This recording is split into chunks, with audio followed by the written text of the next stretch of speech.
Hello and welcome to our annual radio play for today. We will be reading with Stephen Robles. Hi. Hello. And myself, Elle, Latham. And my roommate is watching. Thanks to watch. Anyway, we're doing My Dinner with André this year. So a little bit different from the room. Please contain yourselves. Please have it. Just sit down. Sit down. You know you always wanted to hear this on a podcast. Okay. So let's start. So it's pretty simple. Elle is playing Wallace. I'm playing Wally. Or Wally. I guess his name is Wally in this. And he's André, my friend. Jesus. My old friend who comes into the picture.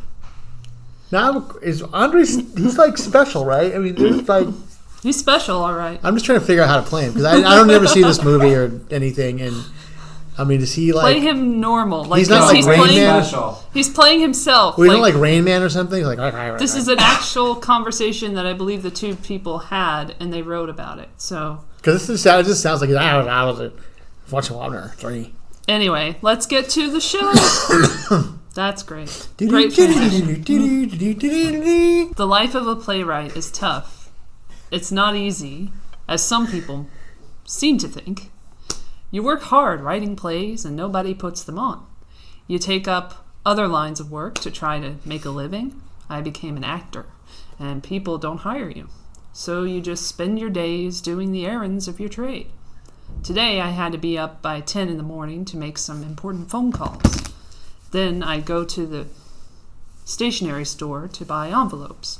Then to the Xerox shop. There were dozens of things to do. By 5 o'clock, I'd finally made it to the post office and mailed off several copies of my plays, meanwhile checking constantly with my answering service to see if my agent had called with any acting work. In the morning, the mailbox had just been stuffed with bills. What was I supposed to do? How was I supposed to pay them? After all, I was already doing my best. I lived in this city all my life. I grew up on the Upper East Side, and when I was 10 years old, I was rich. I was an aristocrat, riding around in taxis, surrounded by comfort, and all I thought about was art and music. Now I'm 36, and all I think about is money. It was now 7 o'clock, and I would have liked nothing better than to go home and have my girlfriend Debbie cook me a nice, delicious dinner. But for the last several years, our financial circumstances have forced Debbie to work 3 nights a week as a waitress. After all, someone had to bring in a little money, so I was on my own. But the worst thing of all was that I'd been trapped by an odd series of circumstances into agreeing to have dinner with a man I'd been avoiding literally for years. His name was André Gregory. At one time, he'd been a very close friend of mine, as well as my most valued colleague in the theater. In fact, he was the man who had first discovered me and put one of my plays on the professional stage. When I'd known André, he'd been at the height of his career as a theater director. The amazing work he did with his company, the Manhattan Project, had just stunned audiences throughout the world. But then, something had happened to André. He dropped out of the theater. He sort of disappeared. For months at a time, his family seemed only to know that he was traveling in some odd place like Tibet, which was really weird because he loved his wife and children. He never used to like to leave home at all. Or else you'd hear that someone had met him at a party and he'd been telling people that he talked with trees or something like that. Obviously, something terrible had happened to André. The whole idea of meeting him made me very nervous. I mean, I really wasn't up for that sort of thing. I had problems of my own. I mean, I couldn't help André. Was I supposed to be a doctor or what? Hello. Well, hello. There you go. Thank you. Yes, Sir, my name is Wallace Shawn. I'm expected at the table of André Gregory. That table will be a moment, sir. If you like, you may have a drink at the bar. Good evening, sir. Could I have a club soda, please? I'm sorry, sir. We only serve sauce de pavillon. That'd be fine, thank you. When I called André, and he'd suggested that we meet in this very particular restaurant, I been rather surprised because André's tastes used to be very aesthetic. Even though people have always known that he has some money somewhere. I mean, how the hell else could he have been flying off to Asia and so on and still have been supporting his family? The reason I was meeting André was that an acquaintance of mine, George Grassfield, had called me and just insisted that I had to see him. Apparently George had been walking his dog in an odd section of town the night before, and he'd suddenly come upon André leaning against a crumbling old building and sobbing. André had explained to George that he'd just been watching the Ingmar Bergman film, Autumn Sonata, about 25 blocks away, and he'd been seized by a fit of ungovernable crying when the character played by Ingrid Bergman had said, "I could always live in my art, but never in my life." Wally! Wow, my God! I remember when I first started working with André's company. I couldn't get over the way the actors would hug when they greeted each other. Wow, now I'm really in the theater, I thought. Well, you look terrific. Well, I feel terrible. Good evening, sir. Nice to see you again. Thank you. Good evening. I think I'll have a spritzer if I could. Yes, sir. Thank you. I was feeling incredibly nervous. I wasn't sure I could stick through an entire meal with him. So we talked about this and that. He told me a few things about Jerzy Grotowski, the great Polish theater director, who was a friend and almost like a kind of a guru of André's. He'd also dropped out of the theater. Grotowski was a pretty unusual character himself. At one time, he'd been quite fat. Then he'd lost an incredible amount of weight and become very thin and grown a beard. Table is ready. Oh, if you feel like sitting down. Oh. Yeah, thank you. I was beginning to realize that the only way to make this evening bearable would be to ask André a few questions. Asking questions always relaxes me. In fact, I sometimes think that my secret profession is that I am a private investigator, a detective. I always enjoy finding out about people. Even if they're in absolute agony, I always find it very interesting. By the way, is he still thin? What? Grotowski, is he still thin? Oh, absolutely. Waiter, I think we can do without this. Yes, sir. Thank you. What about this one? 7 swimming shrimp. Ready for your order? Yes. The iron galuska, and how do you prepare that? André seemed to know an awful lot about the menu. I didn't understand a word of it. Very good, I think. No, I think I'll have the cailles aux raisins. Very good. The quail. Oh, quails. I'll have that as well. 2. Great! Great! And then I think to begin with the terrine de poisson. Yes. What is that? It's sort of a pate, light, made of fish. Does it have bones in it? No bones. Perfectly safe. Well, what is the, Bromberova polevka? It's a potato soup. It's quite delicious. Oh, well, that's great. I'll have that. Thank you very kindly. Thank you very much. Well, and when was the last time? So we talked for a while about my writing and my acting, and about my girlfriend Debbie, and we talked about his wife, Chiquita, and his 2 children, Nicholas and Marina. And I'd stay back. Finally, I got around to asking him what he'd been up to in the last few years. I'm just dying to hear it. Really? Really. At first, he seemed a little reluctant to get into it, so I just kept asking, and finally, he started to answer. Conference on paratheatrical work. Then, and this must have been about 5 years ago, and Grotowski and I were walking along Fifth Avenue, and we were talking, you see. He'd invited me to come to teach that summer in Poland, to teach a workshop to actors and directors and whatever. And I had told him that I didn't want to come because really I had nothing left to teach. I had nothing left to say. I didn't know anything. I couldn't teach anything. Exercise meant nothing to me anymore. Working on scenes from plays seemed ridiculous. I didn't know what to do. I mean, I just couldn't do it. So he said, why don't you tell me anything you'd like to have if you did a workshop for me, no matter how outrageous, and maybe I can give it to you.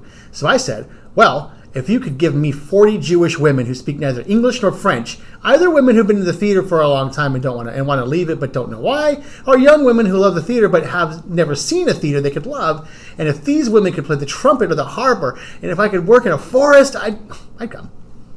A week later or 2 weeks later, he called me from Poland. He said, well, 40 Jewish women, that's a little hard to find. But, he said, I do have 40 women. They all pretty much fit the definition.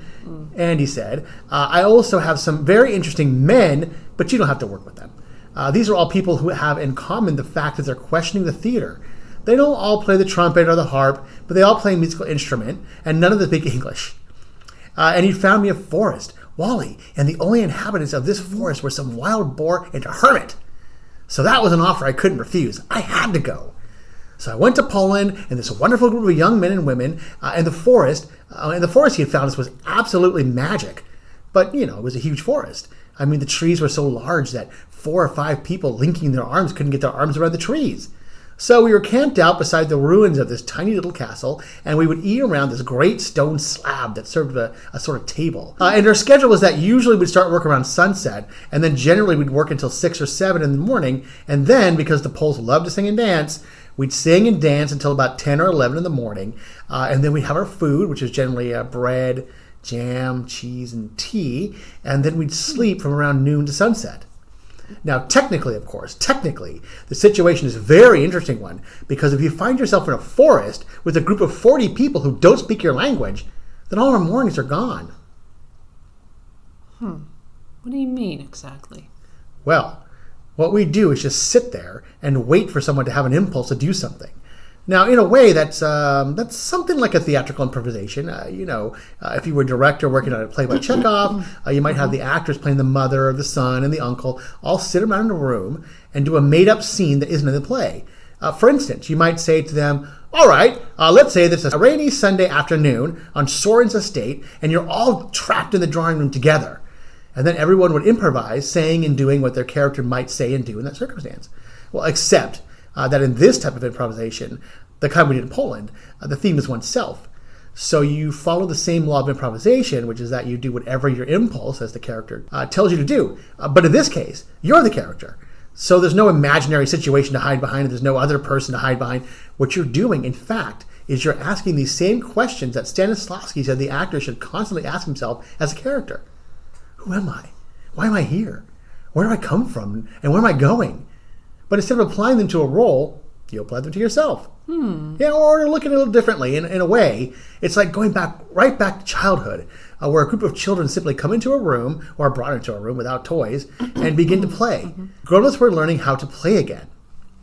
So you would all sit together somewhere, and you would play in some way, but what would you actually do? Well, I could give you a good example. You see, we worked together for a week in the city before we went off to our forest. And of course, Grotowski was there in the city too. And I heard that every night he conducted something called a beehive. And I love the sound of this beehive. So a night or two before we were supposed to go off to the country, I grabbed him by the collar and I said, listen, about this beehive, I'd like to kind of participate in one, just instinctively. I feel it would be something interesting. And he said, oh, well, certainly. In fact, why don't you, with your group, lead the beehive instead of participating in one? Well, I got very nervous, and I said, well, what is a beehive? And he said, well, a beehive, at 8 o'clock, 100 strangers come into a room. And I said, yes. And he said, yes, and whatever happened to the beehive? I said, yes, but what am I supposed to do? He said, that's up to you. I said, no, I really don't want to do this. I just participate. And he said, no, you lead the beehive. Well, I was terrified. Well, yeah, I mean, in a way, I felt on stage. Well, I did it anyway. God. Well, tell me about it. All right, well, you see, there was this song. I have a tape of it. I can play it for you one day. And it's just unbelievably beautiful. You see, one of the women in our group knew a few fragments of the song of St. Francis. And it's a song in which you thank God for your eyes, and you thank God for your heart, and you thank God for your friends, and you thank God for your life. And it repeats over and over and over again. And this just became our theme song. I really must play this thing for you one day, because you just can't believe that a group of people who don't know how to sing could create something so beautiful. So I decided that when the people arrived for the beehive, that our group would already be there singing this very beautiful song, and that we would simply sing it over and over again. Well, one of the people decided to bring her very large teddy bear. She's a little afraid of this event.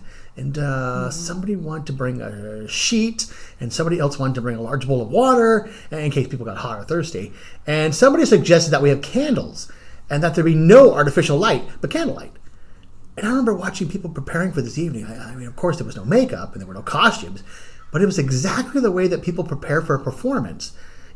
People sort of taking off their jewelry and their watches and stowing it away and making sure it's all secure. And then slowly people arrived the way they would arrive at the theater in 1s and 2s and 10s and 15s and what have you.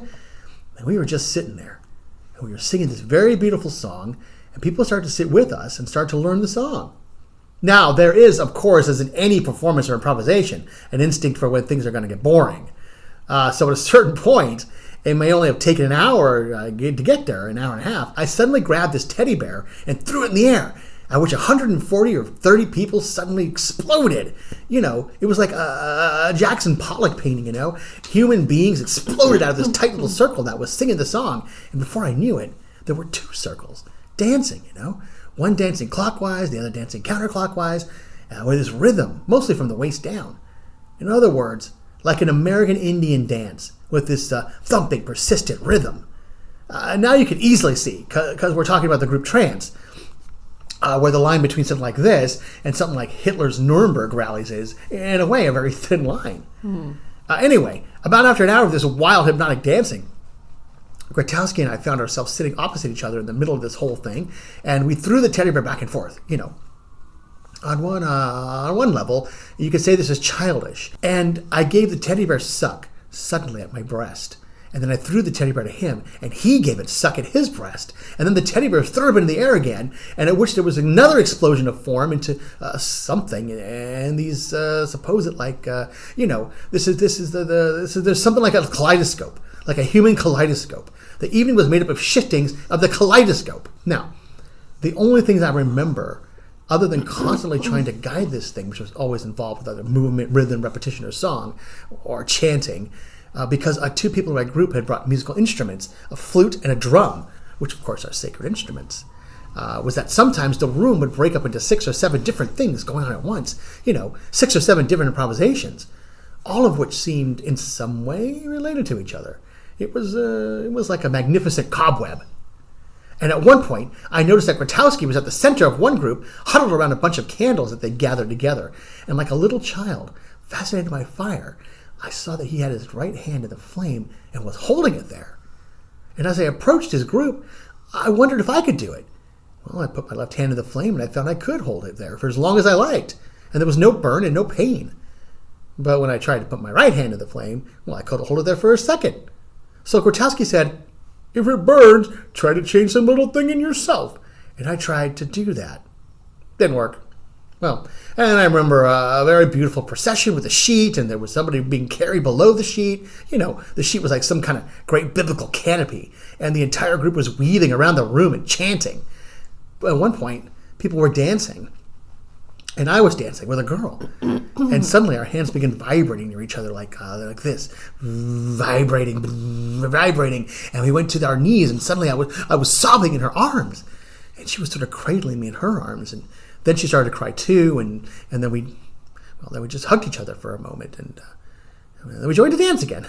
And then at a certain point, hours later, we returned to the singing of the Song of St. Francis, and that was the end of the Beehive. And then, again, when it was over, it was just like the theater after a performance. People sort of put on their earrings and their wristwatches, and we went off to the railroad station to drink a lot of beer and have a good dinner. And there was one girl who wasn't in our group, but who just wouldn't leave. So we took her along with us. God.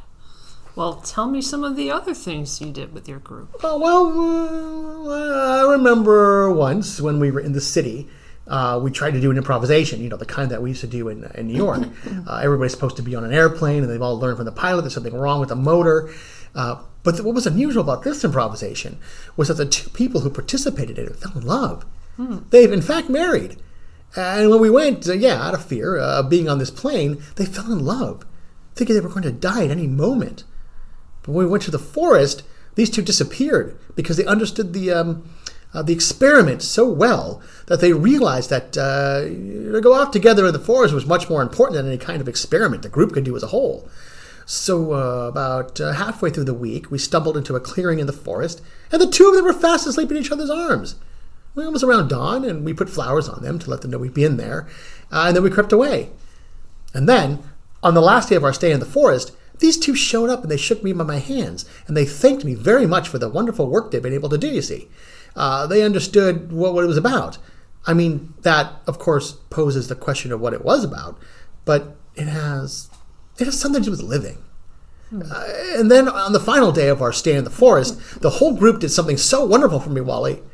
They arranged a christening, a baptism for me, and they filled the castle with flowers, and it was just a miracle of light, because they had literally set up hundreds of candles and torches.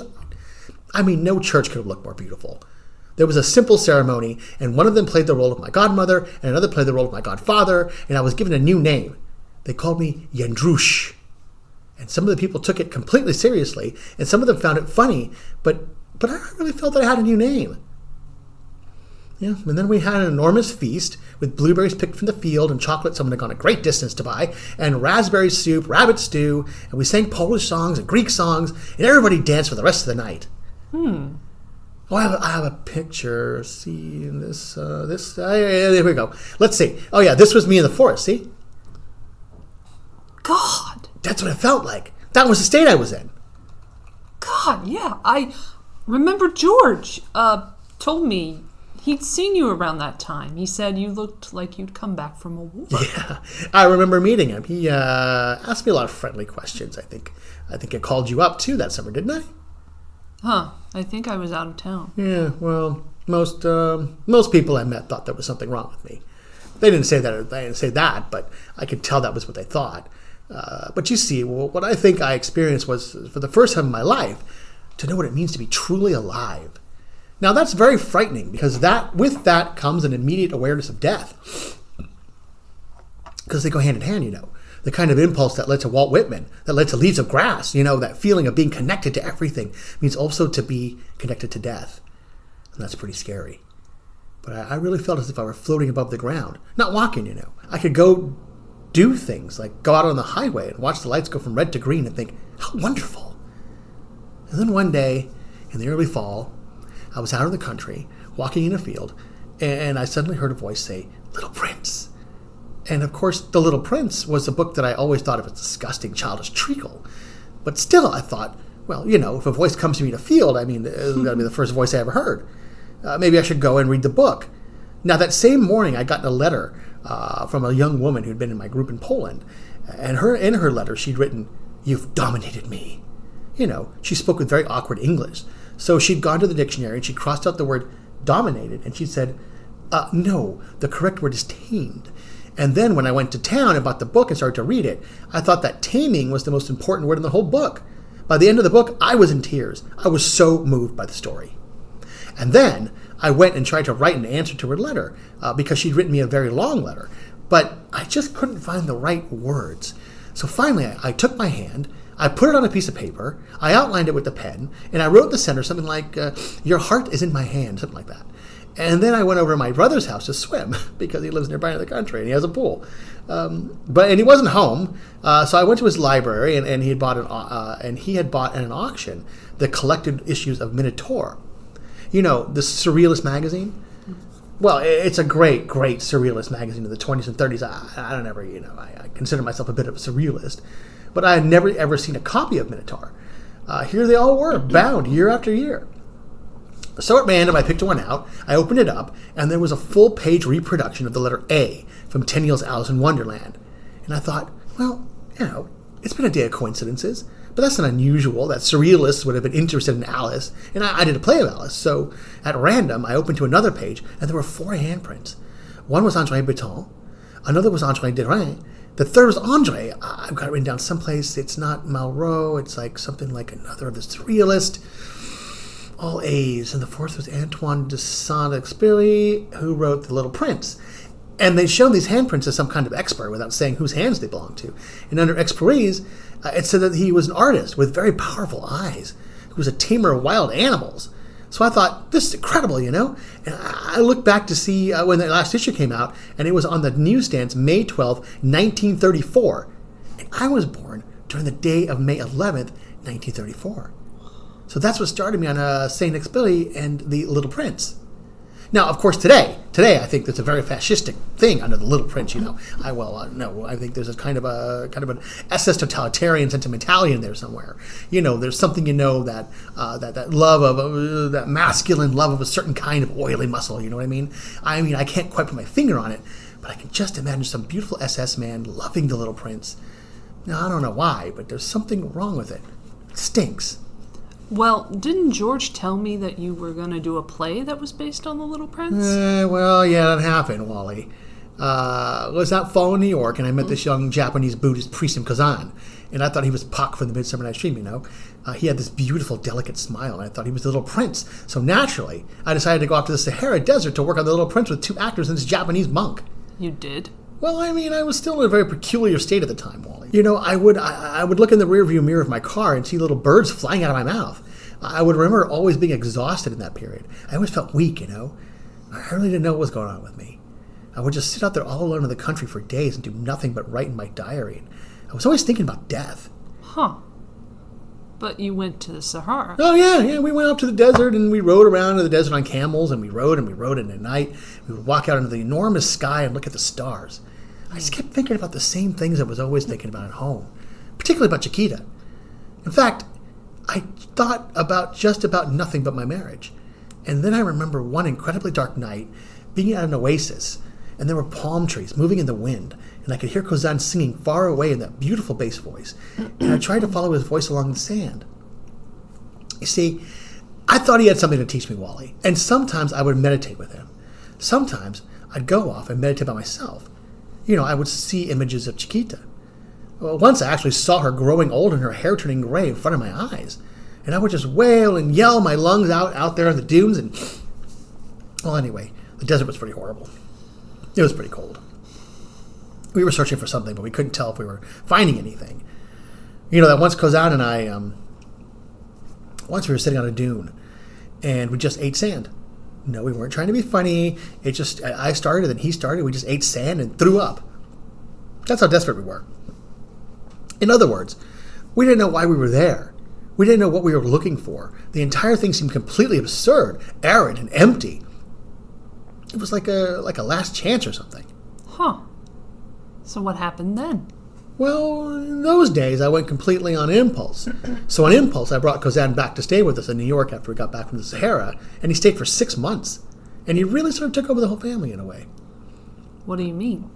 Well, there was certainly a center missing in the house at the time. There certainly wasn't a father, because I was always thinking about going up to Tibet or doing God knows what. And so he taught the whole family to meditate. And he told them all about Asia and the East and his monastery and everything. He really captivated everybody with an incredible bag of tricks. He had literally developed himself, Wally, so that he could push on his fingers and rise off out of his chair. I mean, he could literally go like this, you know, push his fingers and go into a headstand and just hold himself there with 2 fingers. Or if Chiquita would suddenly get a little tension in her neck, well, he'd immediately have her down on the floor and he'd be walking up and down on her back doing these unbelievable massages, you know. And the children found him amazing. I mean, you know, we'd visit friends who had children, and immediately he'd be playing with these children in a way that, you know, we just can't do. I mean, those children just giggles about what this Japanese monk was doing in those holy robes. I mean, he was an acrobat, a ventriloquist, a magician, everything. You know, the amazing thing was that I don't think he had any interest in children whatsoever. None at all. I don't think he liked them. I mean, you know, when he stayed with us in the first week, really, the kids were just googly-eyed over him. But then a couple of weeks later, Chiquita and I could be out, and Marina could have flu or a temperature of 104, and he wouldn't even go in to say hello to her. But he was taking over more and more. I mean, his own habits had completely changed. You know, he started wearing these elegant Gucci shoes under his white monk's robes.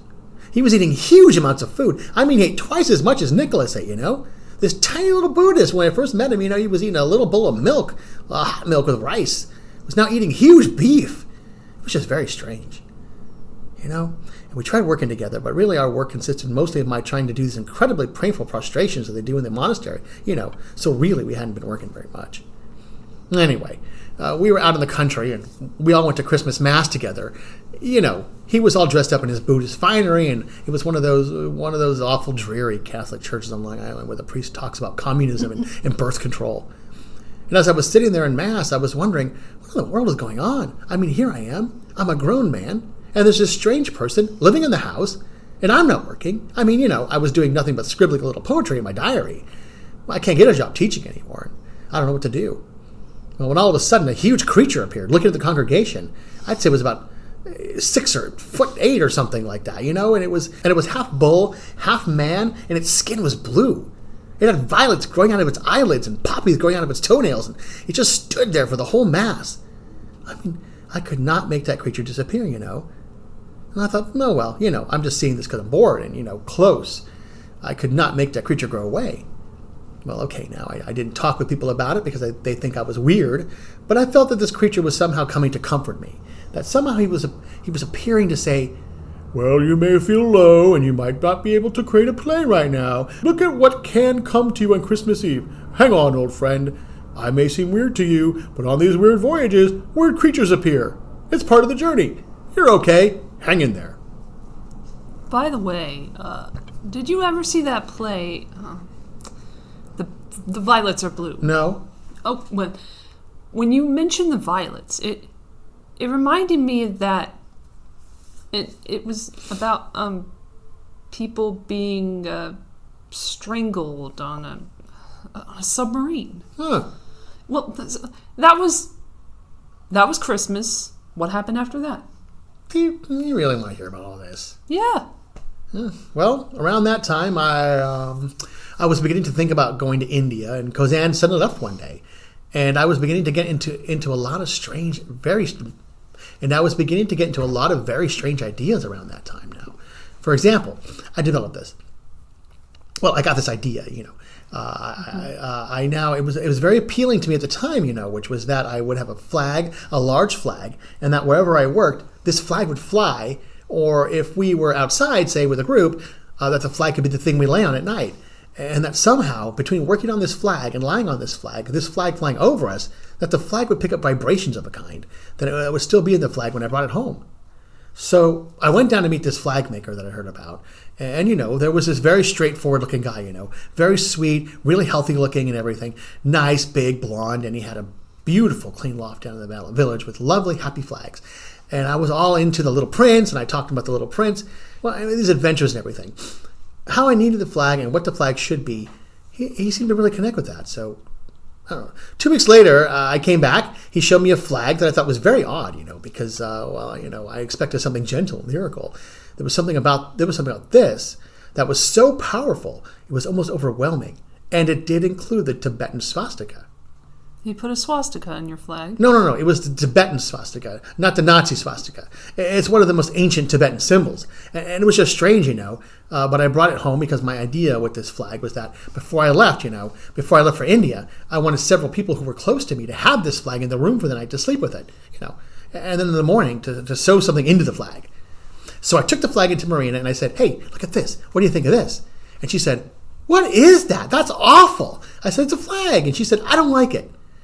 I said, I kind of thought you might like to spend the night with it, but she realized that the flag was awful. So then Chiquita threw this party for me before I left for India, and the apartment was filled with guests. And at one point, Chiquita said, the flag, where's the flag? And I said, oh yeah, the flag. And I go and get the flag, and I open it up. Chiquita goes absolutely white and runs out of the room and vomits. So the party just comes to a halt and breaks up. So then the next day, I gave it to this young woman who'd been in my group in Poland, and who was now in New York. I didn't tell her anything about any of this. So at 5 o'clock in the morning, she called me up and she said, I got to come see you right away. And I thought, oh, God. And she came up and she said, I saw things around this flag.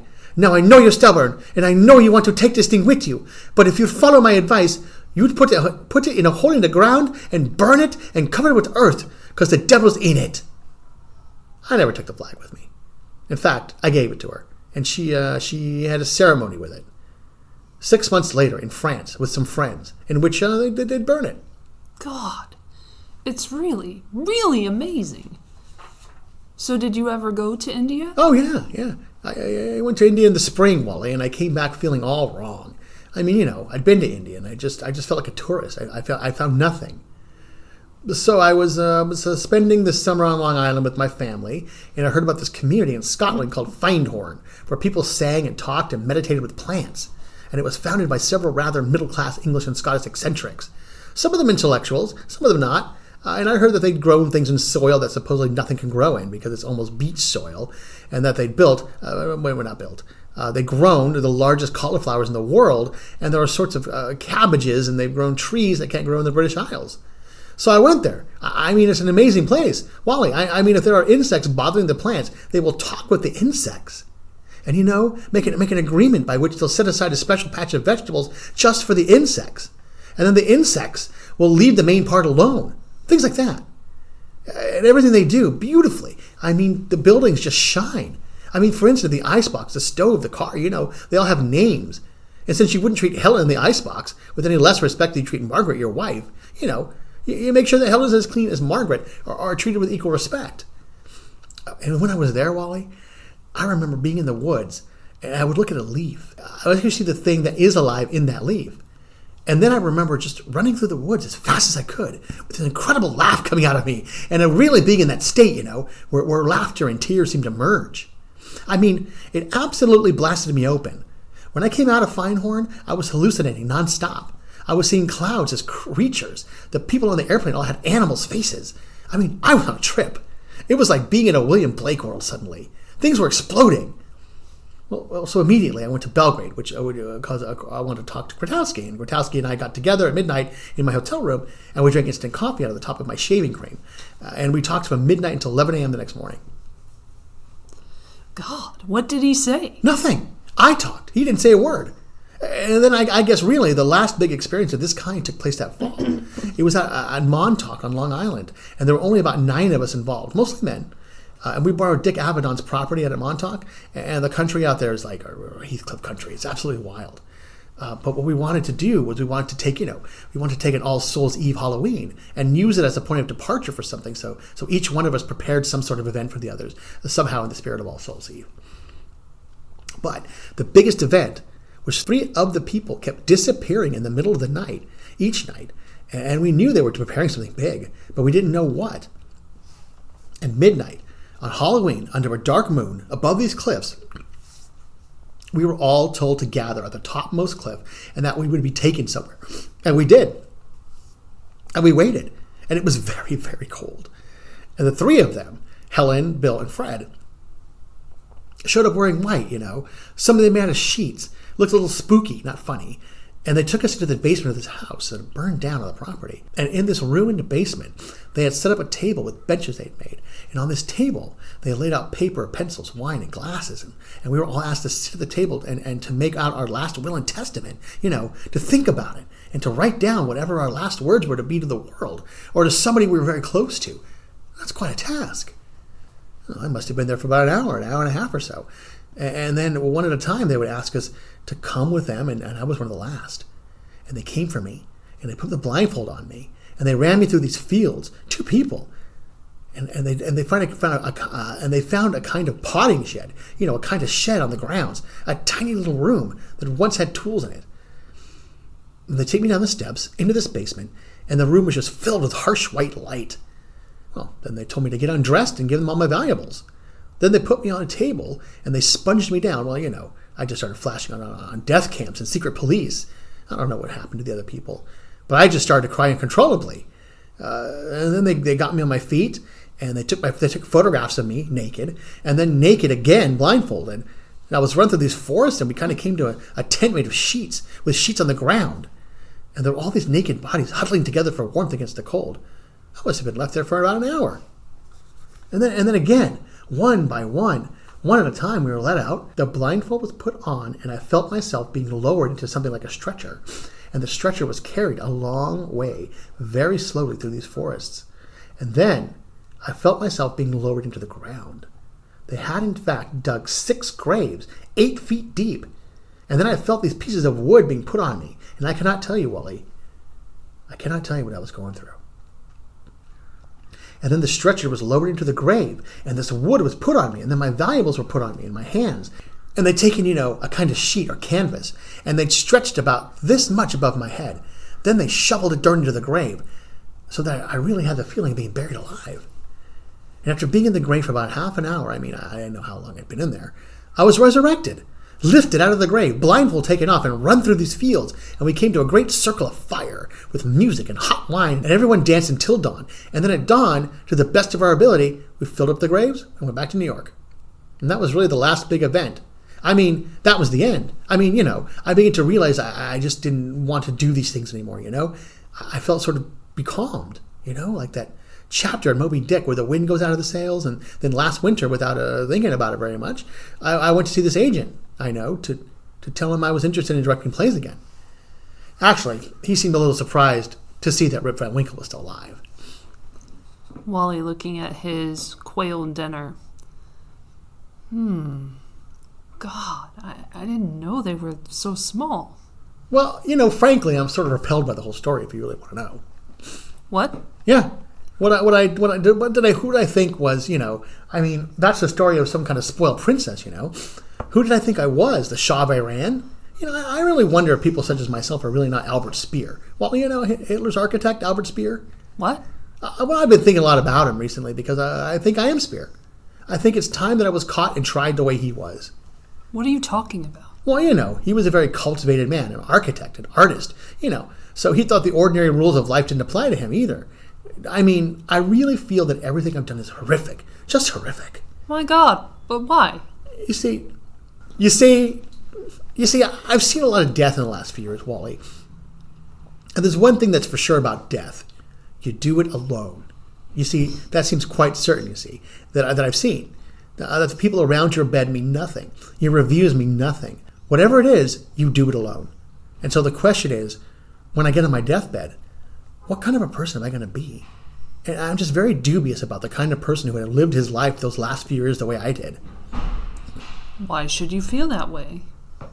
You see, I've had a very rough time in the last few months, Wally.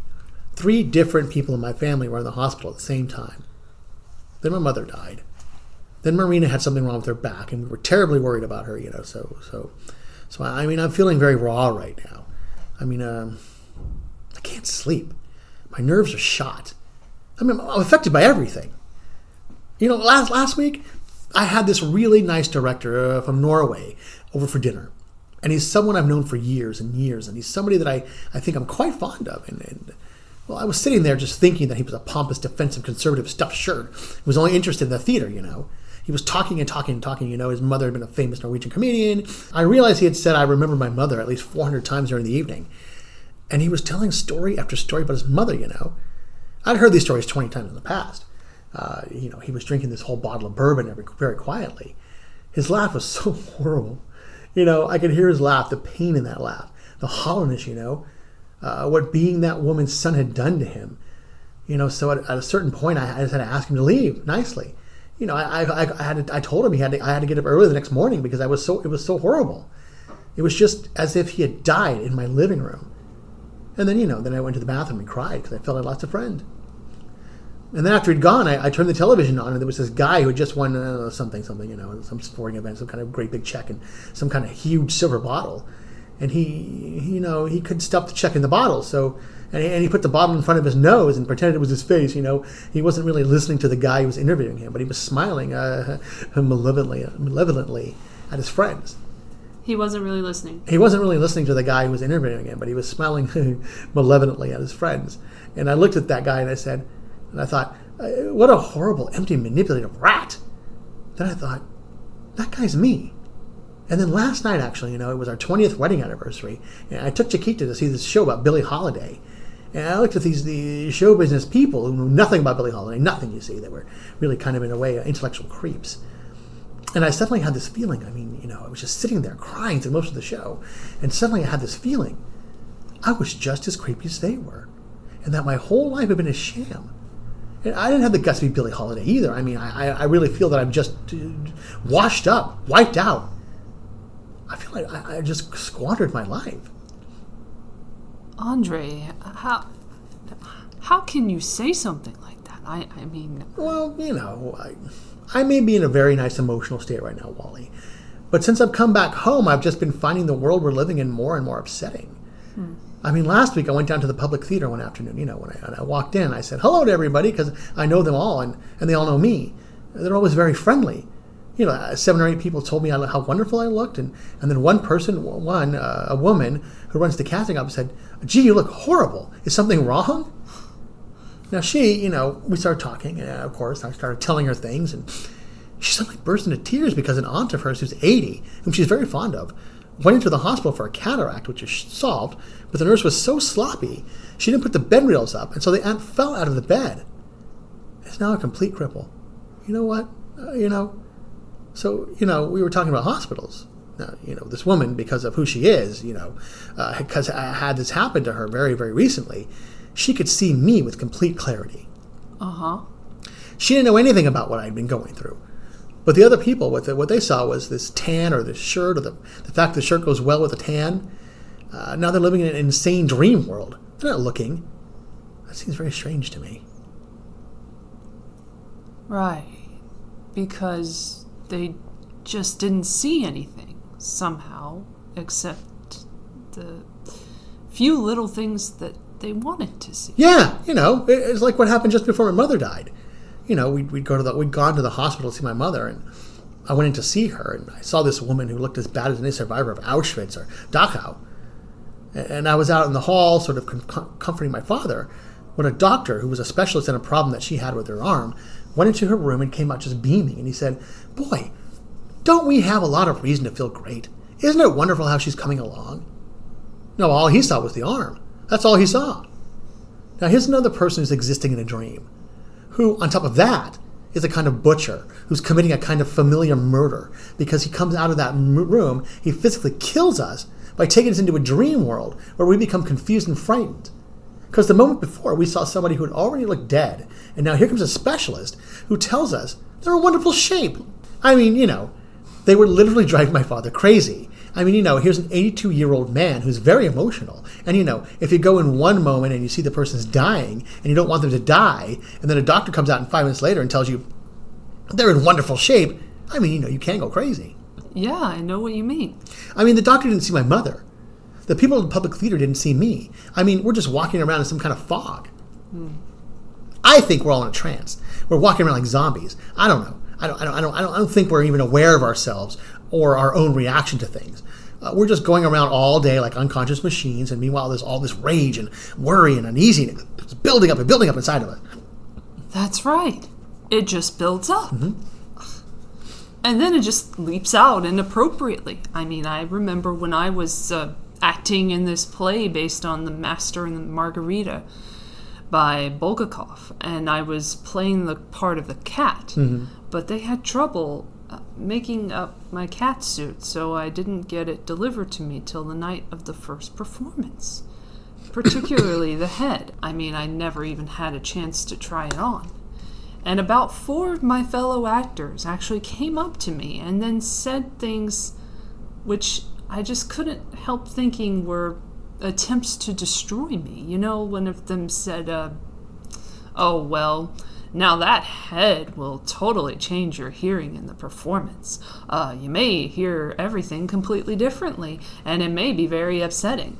Now, I was once in a performance where I was wearing earmuffs, and I couldn't hear anything anybody said. And then another one said, "Oh, whenever I wear even a hat on stage, I tend to faint."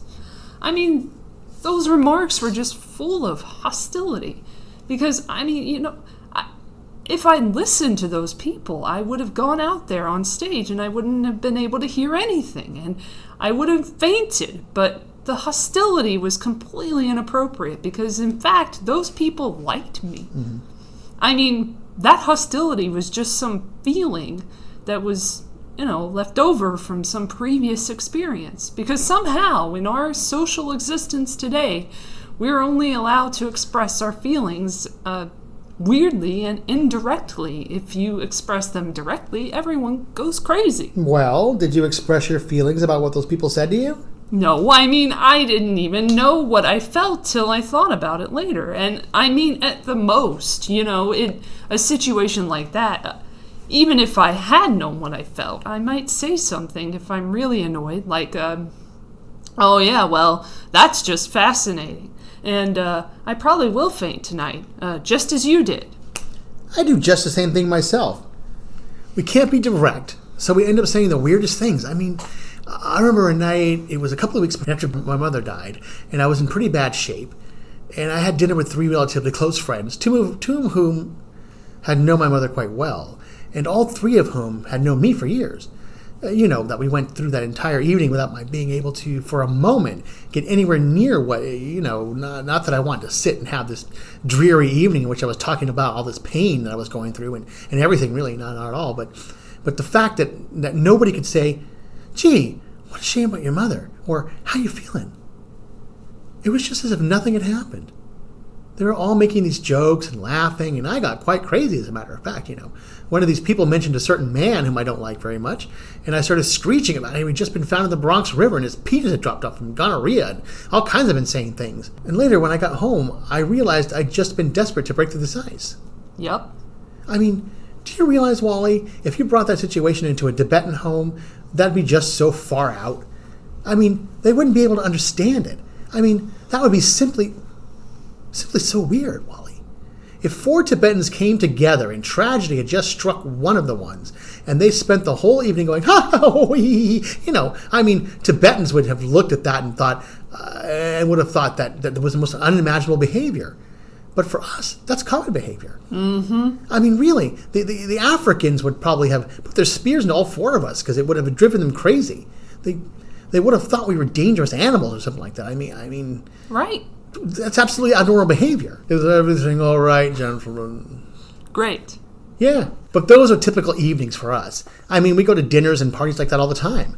These evenings are really sort of sickly dreams because people are talking in symbols. Everyone is sort of floating through this fog of symbols and unconscious feelings. No one says what they're really thinking about. Then people will start making these jokes that are really some sort of secret code. Right. Well, what often happens in some of these evenings is that these really crazy little fantasies will just start being played with, and everyone will be talking at once and sort of saying, hey, wouldn't it be great if Frank Sinatra and Mrs. Nixon and blah, blah, blah were in such and such a situation? Always with famous people and always sort of grotesque. Or people will be talking about some horrible thing like the death of that girl in the car with Ted Kennedy, and they'll just be roaring with laughter. I mean, it's really amazing. It's just unbelievable. That's the only way anything is expressed, through these completely insane jokes. I mean, I think that's why I never understand what's going on at a party. I'm always completely confused, and Debbie once said, after one of these New York evenings, she thought she traveled a greater distance just by journeying from her origins in suburbs of Chicago to that New York evening than her grandmother had traveled in making her way from the steppes of Russia to the suburbs of Chicago. Oh, I think that's right. It may be, Wally, that one of the reasons that we don't know what's going on is that when we're at the party, we're all too busy performing. Uh-huh. That was one of the reasons that Grotowski gave up the theater. He just felt that people in their lives now were performing so well that performance in the theater was sort of superfluous and in a way obscene. Huh. I mean, isn't it amazing how often a doctor will live up to our expectations of how a doctor should look? When you see a terrorist on television, he looks like a terrorist. I mean, we live in a world in which fathers or single people or artists are all trying to live up to someone's fantasy of how a father or a single person or an artist should look and behave. Mm. They all act as if they know exactly how they ought to conduct themselves at every single moment, and they all seem totally self-confident. Of course, privately, people are very mixed up about themselves. Yeah. They don't know what they should be doing with their lives. They're reading all these self-help books. Oh, God, and I mean, those books are just so touching because they show how desperately curious we all are to know how all the others of us are really getting on in life, even though by performing these roles all the time, we're just hiding the reality of ourselves from everybody else. Mm-hmm. I mean, we live in such ludicrous ignorance of each other. I mean, we usually don't know the things we'd like to know, even about our supposedly closest friends. I mean, suppose you're going through some kind of hell in your own life. Well, you would love to know if your friends have experienced similar things, but we just don't dare to ask each other. No. It would be like asking your friend to drop his roll. I mean, we just put no value at all on perceiving reality. I mean, on the contrary, this incredible emphasis that we all place now on our so-called careers automatically makes perceiving reality a very low priority. Because if your life is organized around trying to be successful in a career, well, it just doesn't matter what you perceive or what you experience. You can really sort of shut your mind off for years ahead in a way. You can sort of turn on the automatic pilot. You know, just the way your mother's doctor had on his automatic pilot when he went in. And he looked at the arm and he totally failed to perceive anything else. That's right. Our minds are just focused on these goals and plans, which in themselves are not reality. No, goals and plans are not. I mean, they're fantasy.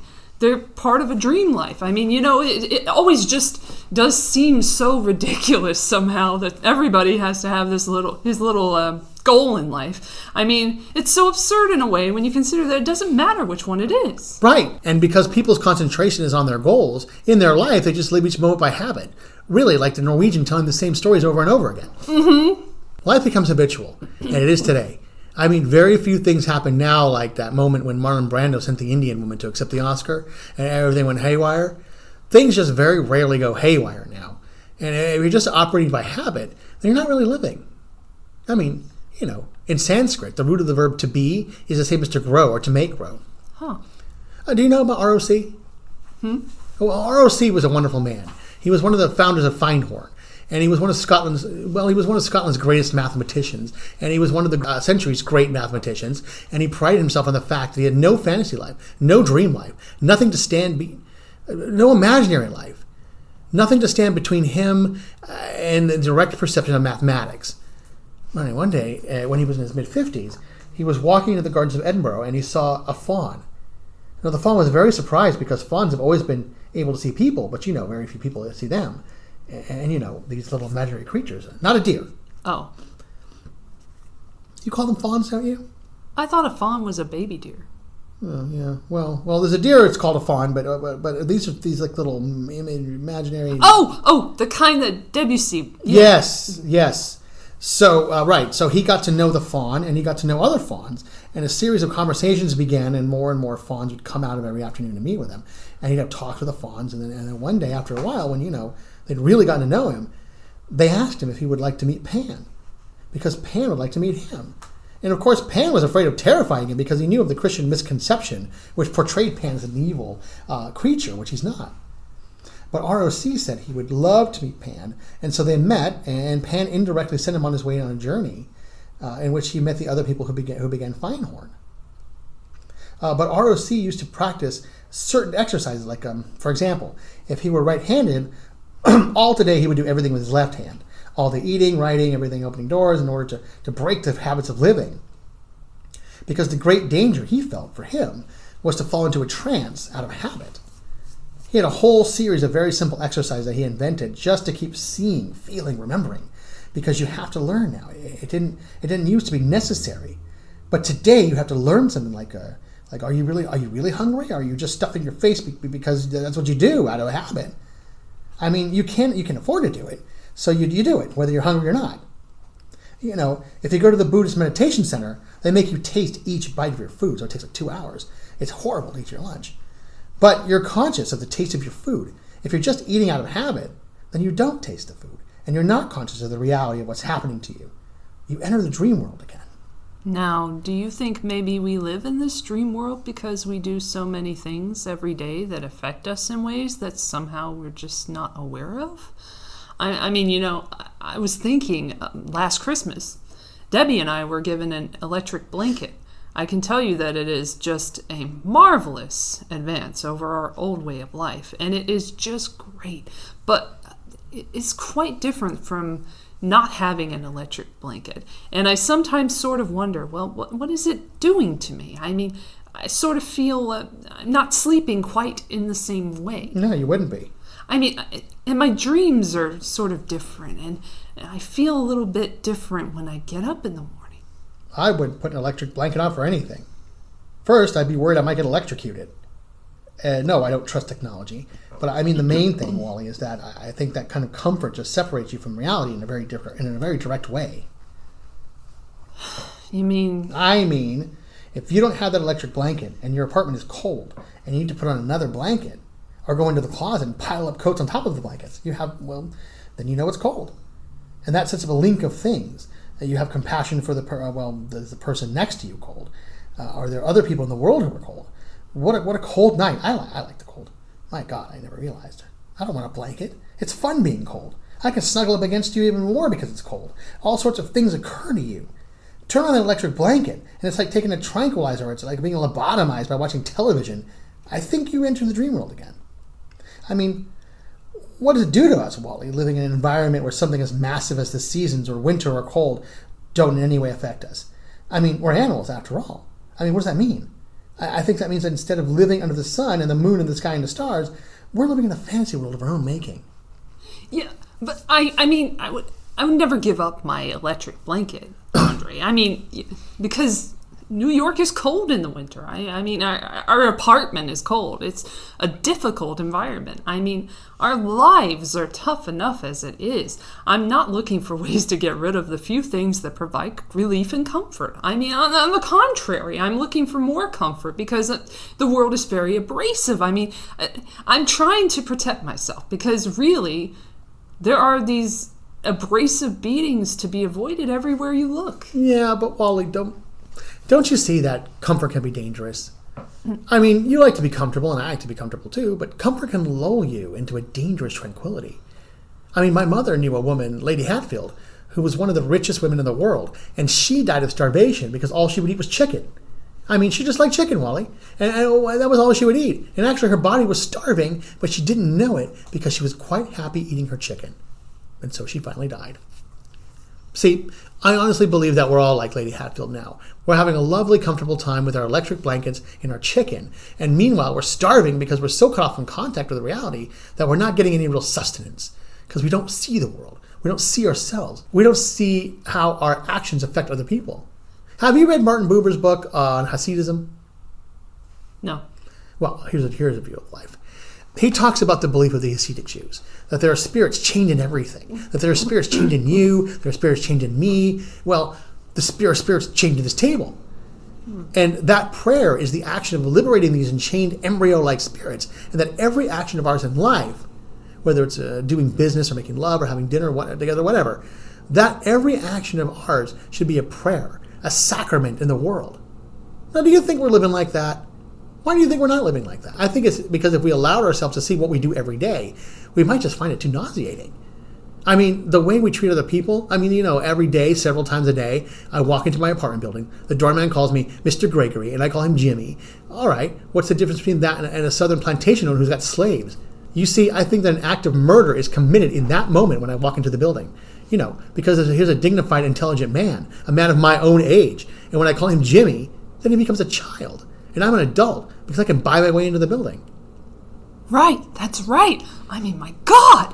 When I was a Latin teacher, I mean, people used to treat me, if I would go to a party of professional or literary people, I mean, I was just treated in the nicest sense of the word like a dog. I mean, in other words, there was no question of me being able to participate on an equal basis in a conversation with people.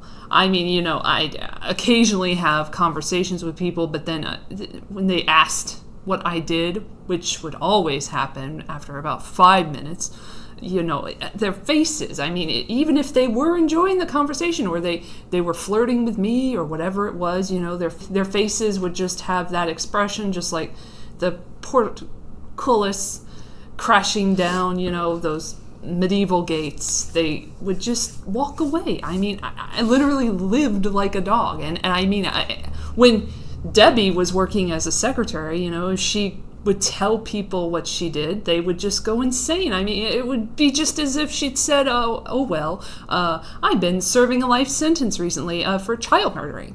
I mean, my God, when you talk about our attitudes towards other people, I think of myself as just a very decent, good person, just because I think I'm reasonably friendly to most of the people I happen to meet every day. I mean, I really think of myself quite smugly. I just think I'm a perfectly nice guy.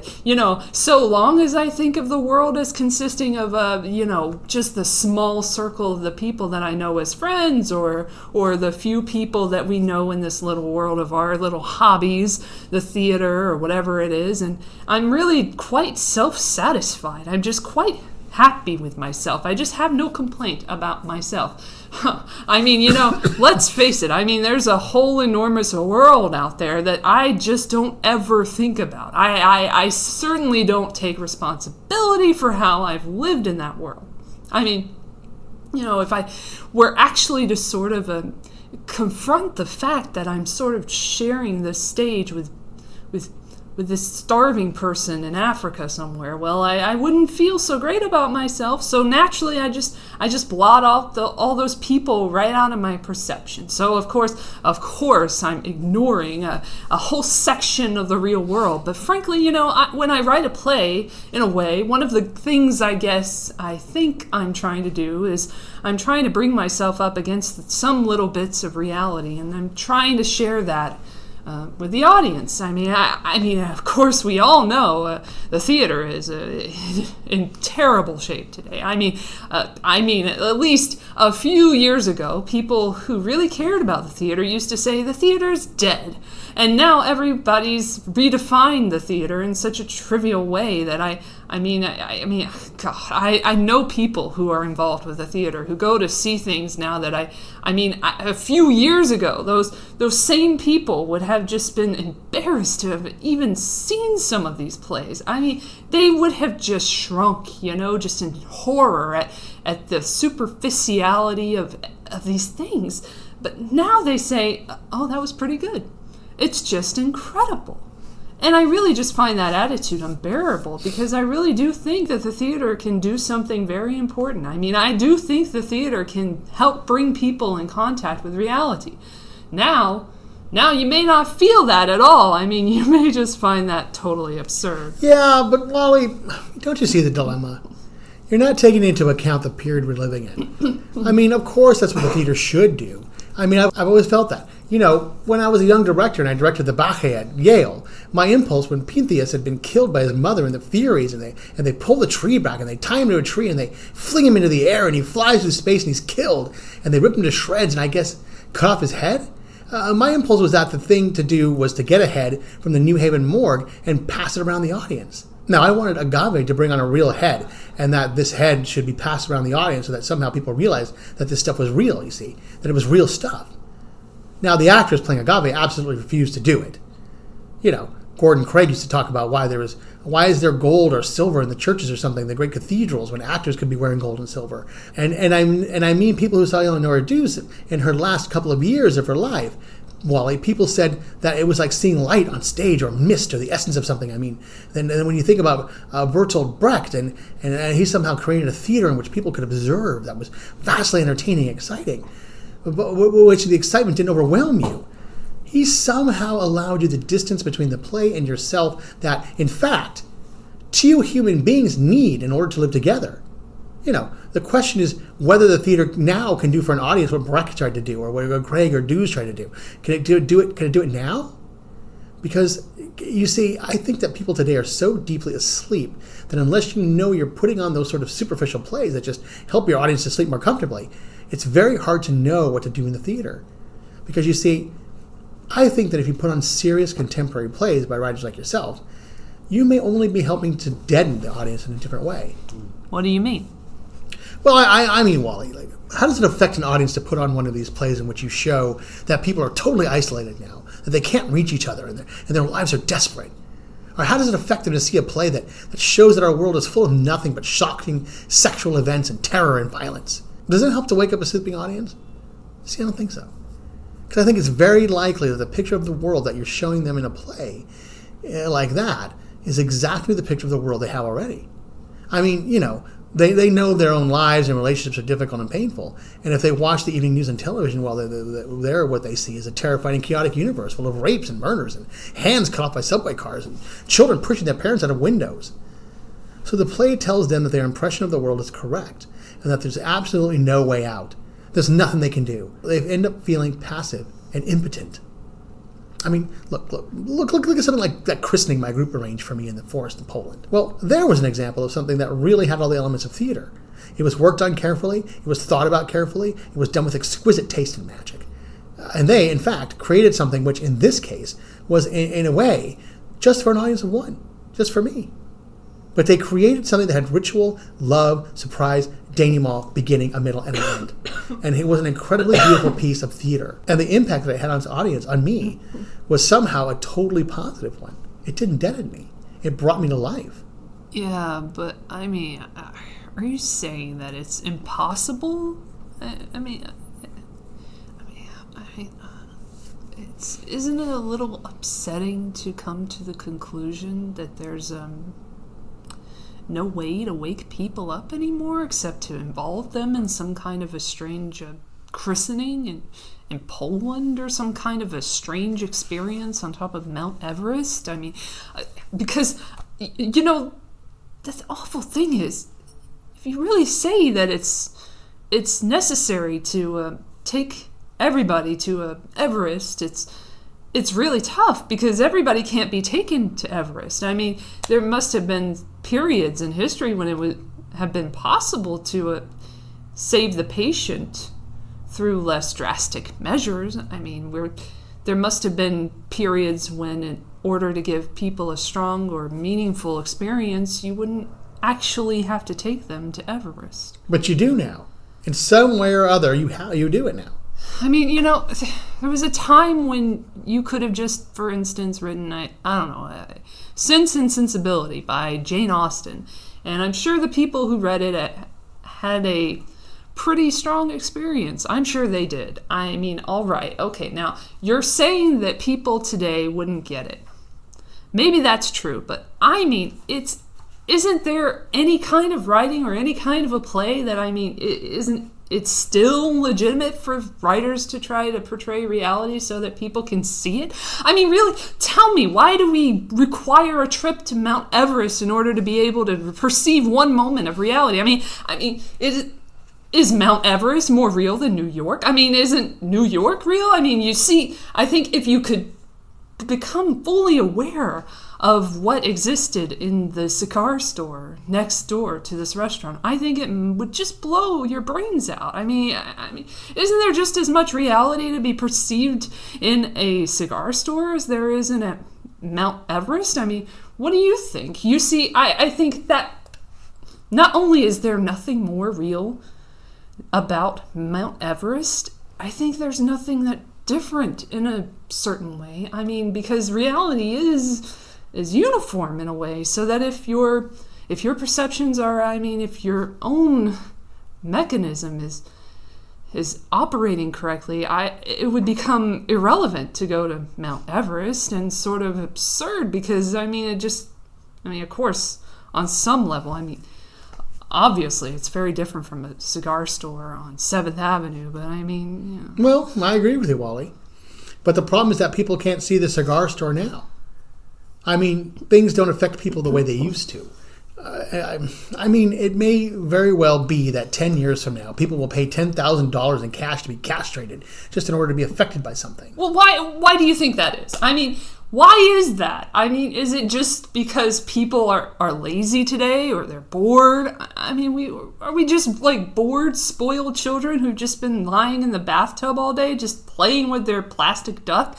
And now they're just thinking, well, what can I do? Okay. Yes. We're bored. We're all bored now. But has it ever occurred to you, Wally, that the process that creates this boredom that we see in the world now may very well be a self-perpetuating unconscious form of brainwashing created by a world of totalitarian government based on money? And that all of this is much more dangerous than one thinks? And it's not a question of individual survival, Wally, but that somebody who's bored is asleep, and somebody who's asleep will not say no. See, I keep meeting these people. I mean, just a few days ago, I met this man whom I greatly admire. He's a Swedish physicist, Gustav Bjornstrand. And he told me that he no longer watches television. He doesn't read newspapers, and he doesn't read magazines. He's completely cut them out of his life because he really does feel that we're living in some kind of Orwellian nightmare now, and that everything that you hear now contributes to turning you into a robot. And when I was at Feinhorn, I met this extraordinary English tree expert who had devoted his life to saving trees. Just got back from Washington, lobbying to save the redwoods. He's 84 years old, and he always travels with a backpack because he never knows where he's going to be tomorrow. And when I met him at Feinhorn, he said to me, "Where are you from?" And I said, "New York." And he said, New York. That's an interesting place. Do you know a lot of New Yorkers who keep talking about the fact that they want to leave but never do? And I said, "Oh, yeah." And he said, "Why do you think they don't leave?" Well, I gave him different banal theories, and he said, "Oh, I don't think it's that way at all." He said, "I think that New York is the new model for the new concentration camp, where the camp has been built by the inmates themselves, and the inmates are the guards, and they have this pride in this thing they've built. They've built their own prison. And so they exist in a state of schizophrenia where they are both guards and prisoners. And as a result, they no longer have, having been lobotomized, the capacity to leave the prison they've made or to even see it as a prison." And then he went into his pocket and he took out a seed for a tree and said, "This is a pine tree." He put it in my hand and he said, "Escape before it's too late." See, actually, for 2 or 3 years now, Chiquita and I have had this very unpleasant feeling that we should get out. We really should get out. We really should feel like Jews in Germany in the late 30s. Get out of here. Of course, the problem is where to go, because it seems quite obvious that the whole world is going in the same direction. See, I think it's quite possible that the 1960s represented the last burst of the human being before he was extinguished, and that this is the beginning of the rest of the future now. And that from now on, there'll simply be all these robots walking around, feeling nothing, thinking nothing, and there'll be nobody left almost to remind them that there was once a species called a human being with feelings and thoughts, and that history and memory are right now being erased, and soon nobody will really remember that life existed on the planet. Now, of course, Bjornstrand feels that there's really almost no hope, and that we're probably going back to a very savage, lawless, terrifying period. Feinhorn people see it a little differently. They're feeling that there'll be these pockets of light springing up in different parts of the world, and that these will be, in a way, invisible planets on this planet. And that as we or the world grow colder, we can take invisible space journeys to these different planets, refuel for what is needed to do on the planet itself, and come back. And it's their feeling that there will have to be centers now where people can come and reconstruct a new future for the world. And when I was talking to Gustav Bjornstrand, he was saying that actually these centers are growing up everywhere now. And that what they're trying to do, which is what Feinhorn was trying to do, and in a way what I was trying to do, I mean, these things can't be given names, but in a way, these are all attempts at creating a new kind of school or a new kind of monastery. And Bjornstrand talks about the concept of reserves, islands of safety where history can be remembered and the human being can continue to function in order to maintain the species through a dark age. In other words, we're talking about an underground, which did exist in a different way during the Dark Ages among the mystical orders of the church. And the purpose of this underground is to find out how to preserve the light, life, the culture, how to keep things living.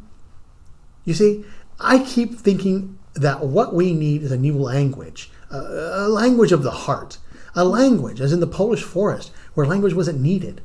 Some kind of language between people that is a new kind of poetry. That's the poetry of the dancing bee that tells us where the honey is. I think that in order to create that language, you're going to have to learn how you can go through a looking glass into another kind of perception where you have that sense of being united to all things, and suddenly you understand everything. Are you ready for some dessert? I think I'll have an espresso, thank you. Very good. I'll also have one, thank you. And could I also have an amaretto? Certainly, sir. Thank you. You see, Wally, there's the incredible building they built at Feinhorn, and the man who designed it had never designed anything in his life. He wrote children's books, and some people wanted it to be a sort of hall of meditation, and others wanted it to be a kind of lecture hall, but the psychic part of the community wanted to serve another function as well, because they wanted it to be a kind of spaceship, which at night could rise up and let the UFOs know that this was a safe place to land, and that they would find friends here. So the problem was, because it needed a massive kind of roof, was now to have a roof that would stay on the building. but at the same time be able to fly up at night and meet the flying saucers. So the architect meditated and meditated, and finally he came up with a very simple solution of not actually joining the roof to the building, which means that it should fall off, because they have great gales up in northern Scotland.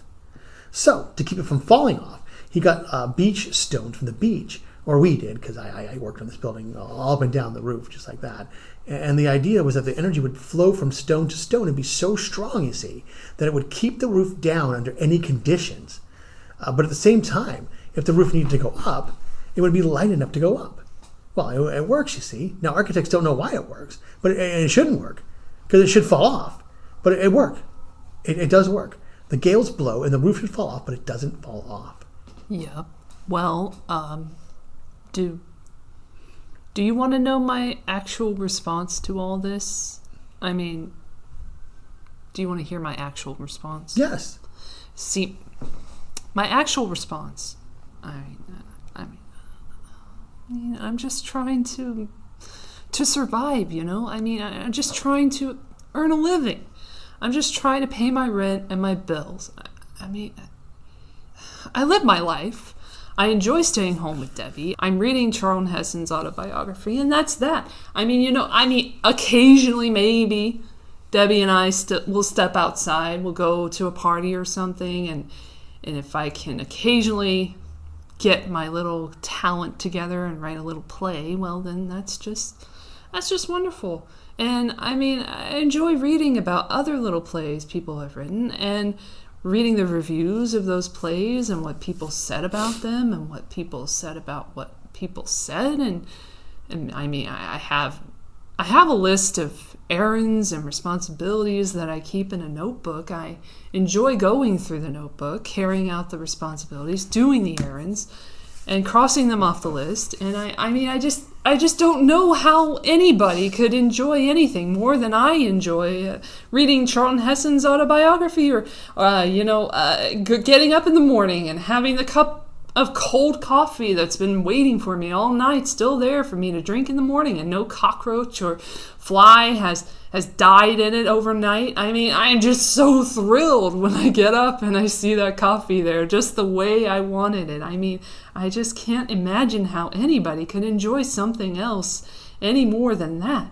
I mean, obviously, if there's a dead cockroach in it, well, then I just have a feeling of disappointment, and I'm sad. But I mean, I just don't think I feel the need for anything more than all this. Whereas, you seem to be saying that it's inconceivable that anybody could be having a meaningful life today, and everyone is totally destroyed, and we all need to live in these outposts. But I mean, I just can't believe, even for you, I mean, don't you find, isn't it pleasant just to get up in the morning, and there's Chiquita, there are the children, and the Times is delivered. You can read it. I mean, maybe you'll direct a play, maybe you won't direct a play, but forget about the play that you may or may not direct. Why is it necessary to...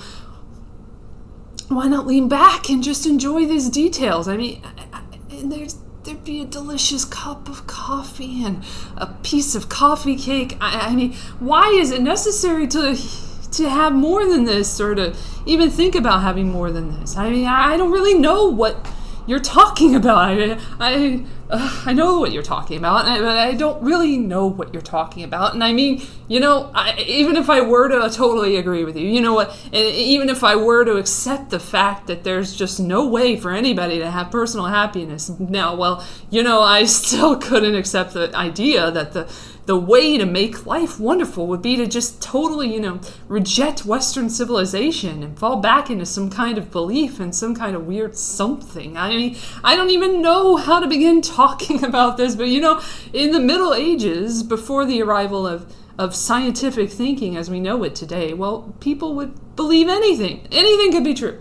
The statue of the Virgin Mary could speak or bleed or whatever it was, but the wonderful thing that happened was that then in the development of science in the Western world, certain things did come slowly to be known and understood. I mean, obviously, all ideas in science are constantly being revised. I mean, that's the whole point, but we do at least know that the universe has some shape and order, and that, trees do not turn into people or goddesses, and there are very good reasons why they don't, and you can't just believe absolutely anything. Whereas the things that you're talking about, I mean, you found the handprint in the book, and there were 3 Andres and 1 Antoine de Saint-Exupéry, and to me that is a coincidence. But then the people who put that book together, well, they had their own reasons for putting it together, but to you it was significant, as if that book had been written 40 years ago so that you would see it,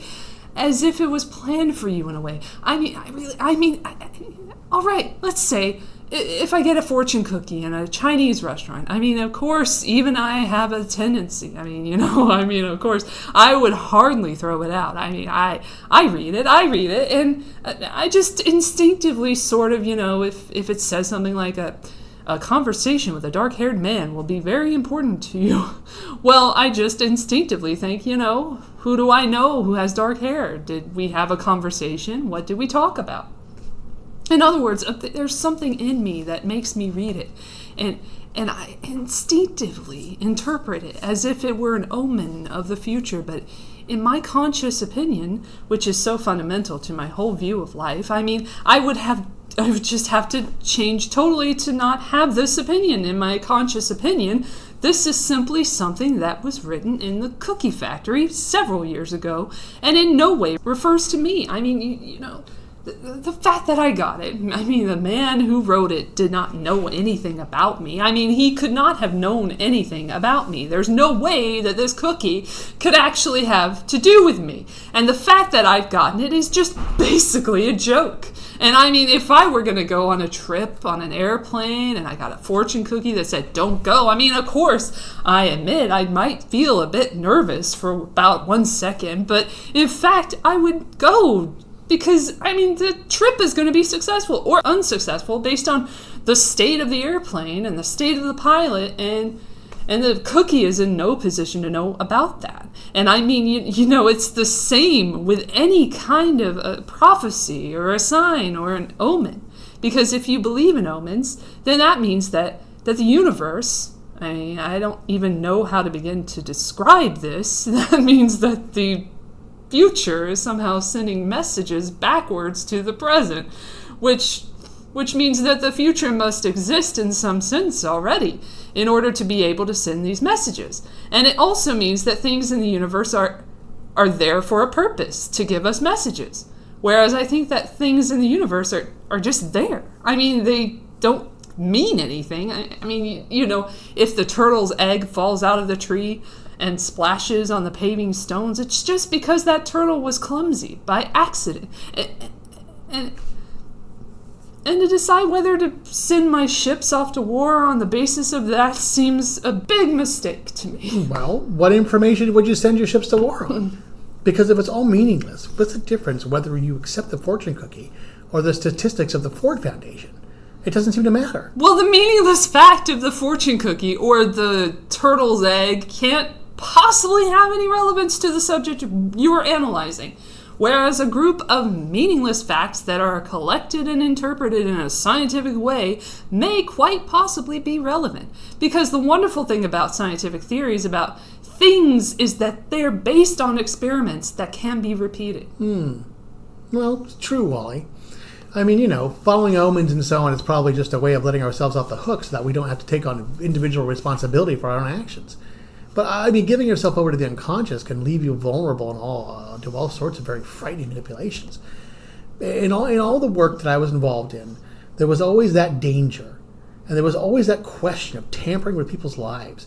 Because if I lead one of these workshops that I do become partly a doctor and partly a therapist, and partly a priest, and I'm not a doctor or a therapist or a priest, and already some of these new monasteries or communities or whatever we've been talking about are becoming institutionalized.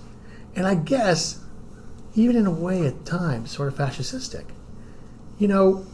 There's a sort of self-satisfied elitist paranoia that grows up, a feeling of them and us that is very unsettling. But I mean, the thing is, Wally, I think it's the exaggerated worship of science that has led us into this situation. I mean, science has been held up to us as a magical force that would somehow solve everything.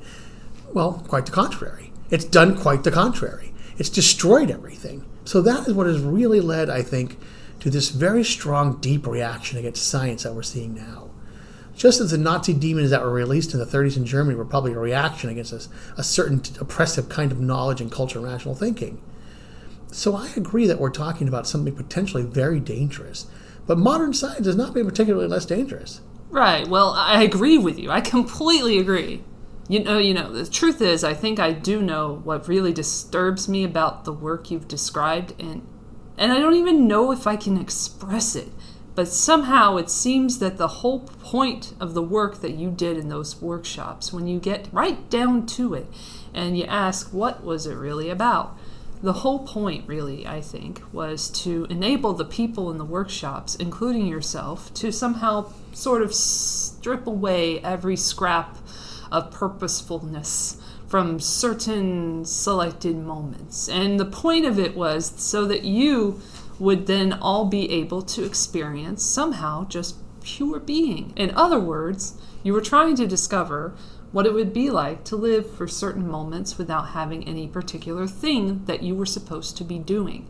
And I think I just simply object to that. I mean, I just don't think I accept the idea that there should be moments in which you're not trying to do anything. I think it's our nature to do things. I think we should do things. I think that purposefulness is part of our ineradicable basic human structure, and to say that we ought to be able to live without it is like saying that a tree ought to be able to live without branches or roots, but actually without branches or roots it wouldn't be a tree. I mean, it would just be a log. Do you see what I'm saying? Mm-hmm. I mean, in other words, if I'm sitting at home and I have nothing to do, well, I naturally reach for a book. I mean, what would be so great about just sitting there and doing nothing? It just seems absurd. And if Debbie is there? Well, that's just the same thing. I mean, is there really such a thing as two people doing nothing but just being together? I mean, would they simply then be relating, to use the word we're always using? I mean, what would that mean? I mean, either we're going to have a conversation or we're going to carry off the garbage or we're going to do something separately or together. I mean, do you see what I'm saying? I mean, what does it mean to just simply sit there? That makes you nervous. Well, why shouldn't it make me nervous? It just seems ridiculous to me. That's interesting, Wally. You know, when I went to Ladakh in western Tibet and stayed on a farm for a month, well, there, you know, when people come over into the evening for tea, nobody says anything unless there's something to say. But there almost never is. So they just sit there and drink their tea and it doesn't seem to bother them. I mean, you see the trouble, Wally, with always being active and doing things is that I think it's quite possible to do all sorts of things and at the same time be completely dead inside. I mean, you're doing all these things, but are you doing them because you really feel an impulse to do them? Or are you doing them mechanically, as we were saying before? Because I really do believe that if you're just living mechanically, then you have to change your life. I mean, you know, when we're young, you go on these dates all the time. You go dancing or something. You're floating free, and then one day, suddenly, you find yourself in a relationship, and suddenly everything freezes. And this can be true in your work as well. And I mean, if you're really alive inside, then, of course, there's no problem. I mean, if you're living with somebody in one little room and there's a life going on between you and the person you're living with, well, then a whole adventure could be going on right in that room. But there's always the danger that things can go dead. Then I really do think you have to kind of become a hobo or something like that, you know, like Kerouac, and go out on the road. I really believe that. You know, it's not that wonderful to spend your life on the road. My own overwhelming preference is to stay in that room if you can. But, you know, if you live with somebody for a long time, people are constantly saying, well, of course it's not as great as it used to be, but that's only natural. The first blush of a romance goes, and that's the way it has to be. Now, I totally disagree with that. But I do think that you have to constantly ask yourself the question, with total frankness, is your marriage still a marriage? Is a sacramental element there? Just as you have to ask a sacramental element in your work. Is it still there? I mean, it's a very frightening thing, Wally, to have to suddenly realize that, my God, I thought I was living my life. But in fact, I haven't been a human being. I've been a performer. I haven't been living. I've been acting. I've acted the role of a father. I've acted the role of the husband. I've acted the role of the friend. I've acted the role of the writer or director or what have you. I've lived in the same room with this person, but I haven't really seen them. I haven't really heard them. I haven't really been with them. Yeah, I know some people are just sometimes existing just side by side. I mean, the other person's face could just turn into a great wolf's face and it just wouldn't be noticed. And it wouldn't be noticed. No, it wouldn't be noticed. I mean, when I was in Israel a little while ago, I have this picture of Chiquita that was taken when she, I always carry it with me, it was taken when she was about 26 or something, and it's in the summer, and she's stretched out on the terrace with this sort of old-fashioned long skirt that's kind of pulled up. And she's slim and sensual and beautiful, and I've always looked at that picture and just thought about how sexy she looks. And then, last year in Israel, I looked at the picture and I realized that that face in the picture was the saddest face in the world. That girl at that time was just lost, so sad, so alone. You know, I've been carrying this picture for years and not ever really seeing what it is, you know. I just never really looked at the picture. And then, at a certain point, I realized I'd just gone for a good 18 years and able to feel, except in the most extreme situations. I mean, to some extent, I still had the ability to live in my work. That was why I was such a work junkie. That was why I felt that every play that I did was a matter of my life or my death. But in my real life, I was dead. I was a robot.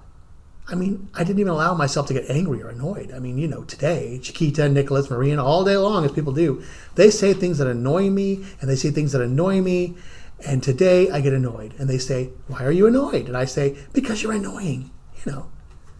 But when I allowed myself to consider the possibility of not spending the rest of my life with Chiquita, I realized that what I wanted most in my life was to always be with her. But at that time, I hadn't learned what it would be like to let yourself react to another human being.